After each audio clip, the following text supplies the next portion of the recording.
Dear friends, আশা কৰোঁ আপোনালোকে ভালে আছে। আপোনালোকে যদি এই ভিডিঅ'টো ইউটিউবত চাইছে তেন্তে মোৰ ইউটিউব চেনেলটো ছাবস্ক্ৰাইব কৰিব, লাইক কমেণ্ট শ্বেয়াৰ কৰিবলৈ নাপাহৰিব। আৰু যদি এই ভিডিঅ'টো ফেচবুকত চাইছে তেন্তে মোৰ ফেচবুক পেজটো লাইক কমেণ্ট শ্বেয়াৰ কৰিব। বলক ভিডিঅ'টো আৰম্ভ কৰোঁ।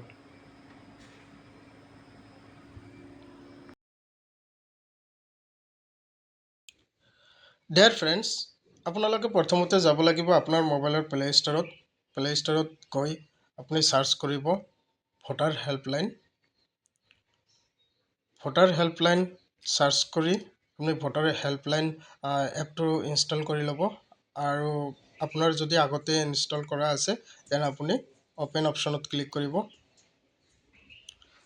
এতিয়া চাওক, ভোটাৰ হেল্পলাইন এপটো অ'পেন হৈ গ'ল। এতিয়া ভোটাৰ ৰেজিষ্ট্ৰেশ্যন অপশ্যনত ক্লিক কৰিব। New voter registration form number 6ত ক্লিক কৰিব। এতিয়া চাওক, my name is voter Mitra. Let's start, ইয়াতে ক্লিক কৰিব। Are you applying for the voter ID first time? যদি আপোনাৰ প্ৰথমবাৰৰ বাবে ভোটত নাম উঠাব বিচাৰিছে তাৰ বাবে আপুনি নেক্সট অপশ্যনত ক্লিক কৰিব। ইয়াতে চাওক, ইয়াতে আপোনাৰ ষ্টেট ছিলেক্ট কৰিব। মোৰ ষ্টেট যিহেতু আসাম, মই আসাম ছিলেক্ট কৰিলোঁ। মোৰ ডিষ্ট্ৰিক্ট বঙাইগাঁও ছিলেক্ট কৰিলোঁ। আপোনাৰ যিটো ডিষ্ট্ৰিক্ট হয় সেইটো ছিলেক্ট কৰিব। আৰু ইয়াতে এছেম্বলি, আপোনাৰ বিধানসভা ক'ত হয় সেইটো ছিলেক্ট কৰিব। মোৰ যিহেতু সৃজন গ্ৰাম, মই সৃজন গ্ৰাম ছিলেক্ট কৰিলোঁ। ইয়াতে আপোনাৰ ডেট অফ বাৰ্থ এণ্টাৰ কৰিব।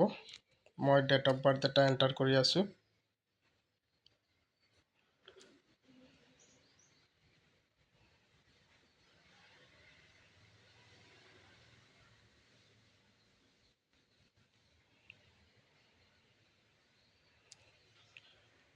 ডেট অফ বাৰ্থ এণ্টাৰ হৈ গ'ল। Select date of birth document, ইয়াতে আপুনি ডেট অফ বাৰ্থ এটা ডকুমেণ্ট প্ৰুফ দিব লাগিব, আপলোড কৰিব লাগিব। গতিকে ইয়াতে ডেট অফ বাৰ্থ প্ৰুফ বহুতকেইটা অপশ্যন দিয়া আছে। আপোনাৰ Aadhaar card, PAN card, driving licence, Indian passport, class 10 আৰু 12 certificate, date of birth mention থকা আপোনাৰ যিটো আছে সেইটো আপুনি ছিলেক্ট কৰি দিব। যেনে মই দিছোঁ আধাৰ কাৰ্ড। ইয়াতে আপোনালোকে তলত আপলোড অপশ্যনত ক্লিক কৰিব। আপলোড কৰিব লাগিব ফটো। আপুনি যিটো ডকুমেণ্ট ছিলেক্ট কৰিছে সেইটো ডকুমেণ্টছ আপলোড কৰিব লাগিব। আৰু ডকুমেণ্টছটো JPG বা JPG ফৰ্মেটত হ'ব লাগিব, 2 MBৰ ভিতৰত। গতিকে আপলোড অপশ্যনত ক্লিক কৰি আপুনি ডকুমেণ্টটো আপলোড কৰি দিব লাগিব। যেনে মই এটা ডকুমেণ্ট উদাহৰণস্বৰূপে আপলোড দিছোঁ।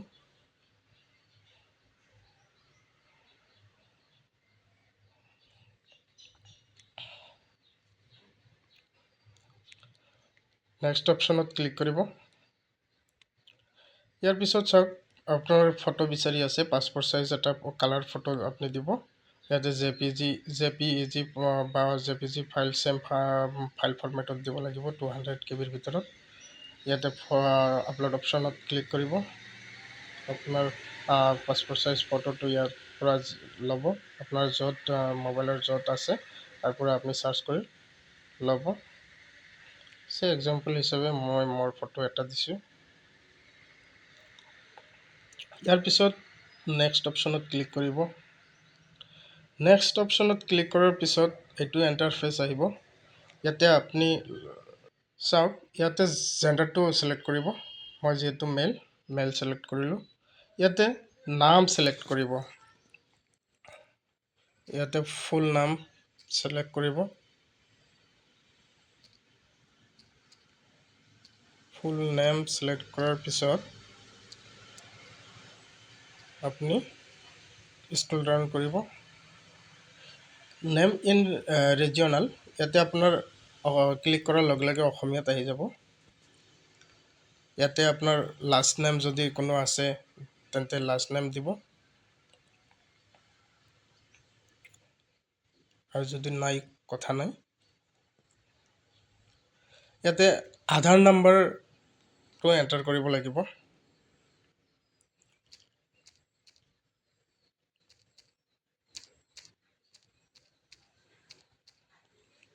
আৰু যদি আধাৰ নম্বৰ নাই তেন্তে I am not to able এইটো চেক বক্সত ক্লিক কৰি দিব। তলত আহিব, ইয়াতে মোবাইল নম্বৰ এণ্টাৰ কৰিব।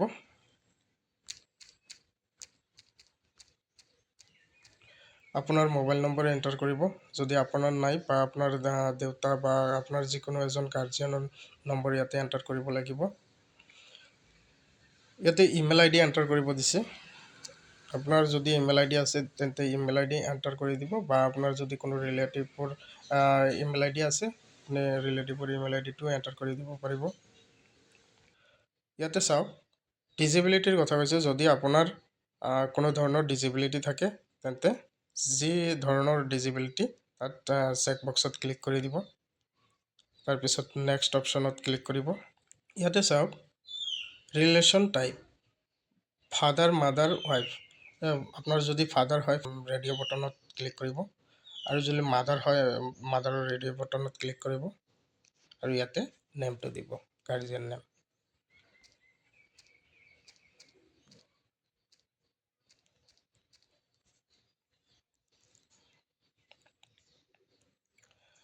নেম অফ ৰিলেটিভ ইয়াতে ক্লিক কৰিলে এইটো অসমীয়াত আহি যাব, ৰিজনেল লেংগুৱেজত আহি যাব।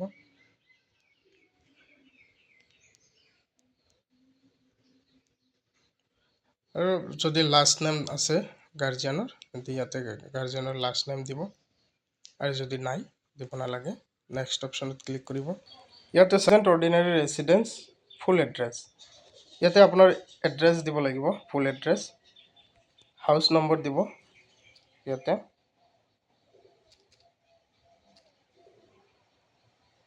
সেইটো অপশ্যনত ক্লিক কৰি দিব, অট'মেটিক ৰিজনেল লেংগুৱেজত আহি যাব। তাৰ তলৰ অপশ্যনত ষ্ট্ৰেট এৰিয়া লোকেলিটি মহল্লা ৰোড, আপুনি ইয়াতে আপোনাৰ লোকেলিটি দিব পাৰে, বা ৰোডৰ নেম দিব পাৰে, বা ষ্ট্ৰীটৰ নেম দিব পাৰে। ইয়াতে মই দিছোঁ।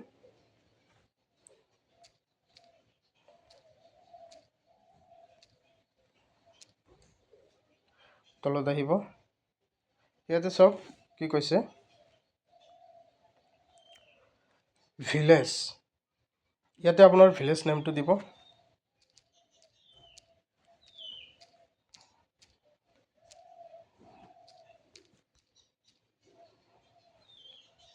তলৰ অপশ্যনত ক্লিক কৰিব, অট'মেটিক ৰিজনেল লেংগুৱেজত আহি যাব, অসমীয়াত আহিলে। যদি কোনো ধৰণৰ স্পেলিং ভুল হৈ আহে তেন্তে আপুনি নিজে ঠিক কৰি লৈ ল'ব লাগিব।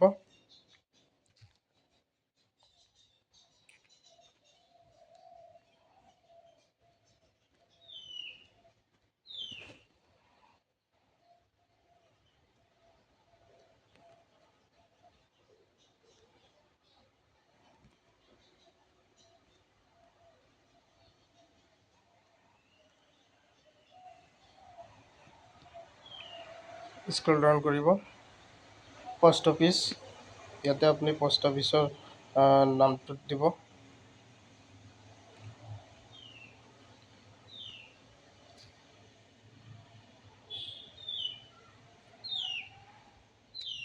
মই দিছোঁ।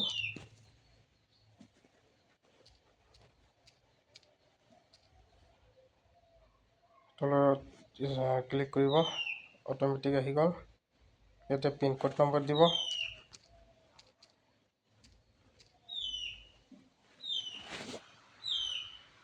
তলত আহিব, ইয়াতে আপুনি তহচিলৰ নামটো দিব।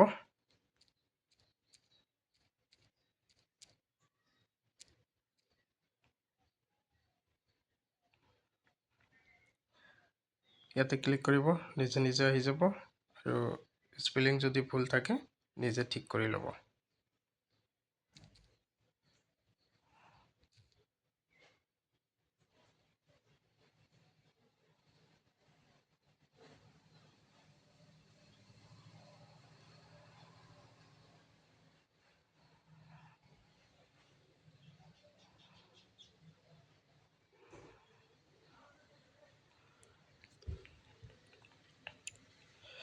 ইয়াতে চাওক, চিলেক্ট এড্ৰেছ প্ৰুফ, ইয়াতে এড্ৰেছ প্ৰুফ আপলোড কৰিব লাগিব। ইয়াতে এড্ৰেছ প্ৰুফ অপশ্যন দিছে বহুতকেইটা। ইয়াতে আপোনাৰ যদি ৱাটাৰ কানেকশ্যন বিল থাকে, ইলেক্ট্ৰিচিটি কানেকশ্যন বিল থাকে, গেছ কানেকশ্যন বিল থাকে, আধাৰ কাৰ্ড, যদি পোষ্ট অফিচ পাছবুক থাকে বা কোনো ধৰণৰ বেংকৰ যদি পাছবুক থাকে, নেশ্যনেলাইজড বেংকৰ যদি পাছবুক থাকে, আপুনি ইয়াতে আপলোড কৰিব পাৰে। ইণ্ডিয়ান পাছপৰ্ট থাকিলে দিব পাৰে। মই আধাৰ কাৰ্ডটো ছিলেক্ট কৰিলোঁ। ইয়াতে আপলোড অপশ্যনত ক্লিক কৰিব। আপোনাৰ ডকুমেণ্টটো আপলোড কৰি দিবৰ কাৰণে আপুনি আপোনাৰ ডকুমেণ্টটো য'ত আছে তাতে গৈ আপুনি ডকুমেণ্টটো আপলোড কৰি দিয়ক। এক্সাম্পল হিচাপে মই দিছোঁ।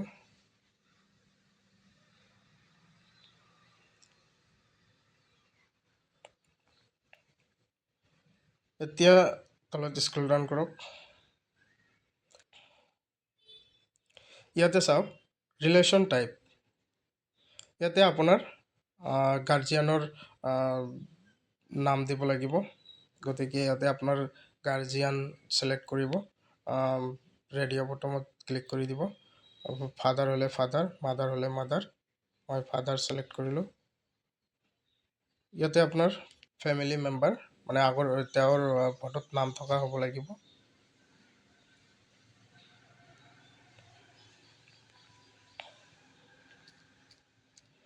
আগৰে পৰা ফটোত নাম থকা হ'ব লাগিব। তেওঁৰ নামটো ইয়াতে এণ্টাৰ কৰিব। তেওঁৰ ভোটাৰ আইডিৰ এপিক নম্বৰটো এণ্টাৰ কৰিব।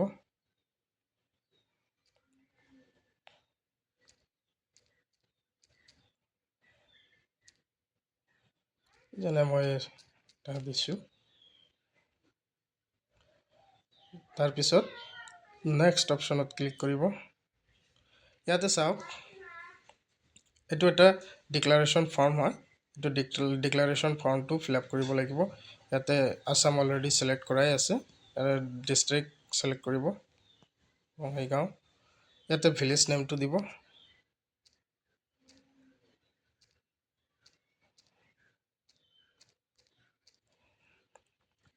তলত আহিব। ইয়াতে ডেটটো ছিলেক্ট কৰিব। তলত আহিব। স্ক্ৰল ডাউন কৰি তলত আহিব। ইয়াতে চাওক name of the applicant name আহিব আৰু ইয়াতে প্লেচটো দিব য'ৰ পৰা আপুনি এপ্লাই কৰি আছে সেই ঠাইখিনিত নামটো দিব। ইয়াতে আৰু একো কৰিব নালাগে। ডান অপশ্যনত ক্লিক কৰি দিয়াৰ লগে লগে ছাবমিট হৈ যাব। ছাবমিট হোৱাৰ পিছত আপোনাৰ মোবাইলত এটা মেছেজ আহিব। আপোনাৰ ৰেফাৰেঞ্চ ID নম্বৰ আহিব।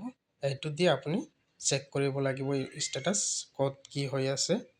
আপুনি গোটেইখিনি ষ্টেটাছ চেক কৰিবৰ কাৰণে আপুনি বেক কৰি আহিব লাগিব।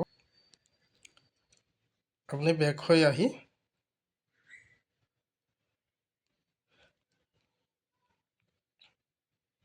আপুনি ষ্টেটাছটো চেক কৰাৰ কাৰণে ইয়াতে ওপৰত চাওক track status of your form. আপোনাৰ ইয়াতে ষ্টেটাছটো পাই যাব। চাওক ইয়াতে আপোনাৰ ৰেফাৰেঞ্চ আইডিটো এণ্টাৰ কৰিব লাগিব আৰু ষ্টেটটো ছিলেক্ট কৰিব লাগিব। ইয়াৰ পিছত ট্ৰেক ষ্টেটাছ অপশ্যনত ক্লিক কৰি দিব আৰু ইয়াতে আপোনাৰ ষ্টেটাছ আহি যাব। ছাবমিটেড হৈ গ'ল বুলি আহি যাব। বিয়ালৰ ওচৰত এপইণ্টেড ৰাইট চিন আহি যাব বা আপোনাৰ একচেপ্ট হ'ল নে ৰিজেক্ট হ'ল এইটো ইয়াতে দেখুৱাব। ফিল ভেৰিফাইড হ'লে ফিল ভেৰিফাইড দেখুৱাব।